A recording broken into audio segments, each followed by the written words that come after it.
నేను 1వ తరగతి చదువుతున్నాను. నేను ఇప్పుడు చెప్పబోయేది దుర్యోధన డైలాగ్.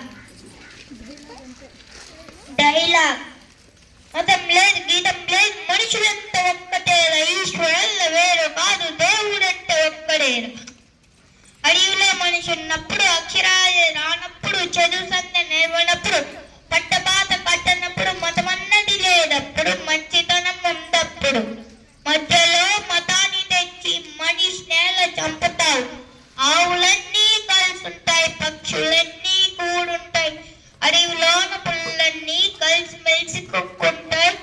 మనిషి వైపు పుట్టితోటి మనిషితోటికి కలువేరా. గుళ్ళల్లో, మసీదుల్లో, బొమ్మల్లో, సమాధుల్లో దేవుడు ఉన్నాడనుకుంటావు. దండాలను పెడుతుంటావు, నా దేవుడే గొప్ప అంటావు. తన్నుకునే సత్తుంటావు. అన్నా అని తమ్ముడు అంటే, కొడుకా అని తండ్రి అంటే, ఏ పేరుతో పిలుచుకున్న జీవుడంటే నువ్వొక్కటే. ఏ పేరుతో తలచుకున్న దేవుడంటూ ఉండొక్కడే. ముక్కోటి దావతలు చేతులెత్తి ముక్కేతోడా, రాయి రప్ప చెట్టు పుట్ట నీ దేవుళ్ళో నమ్మేతోడా. ఆ జీసస్ అల్లాని నీ దేవుళ్ళో కలుపుకోరా.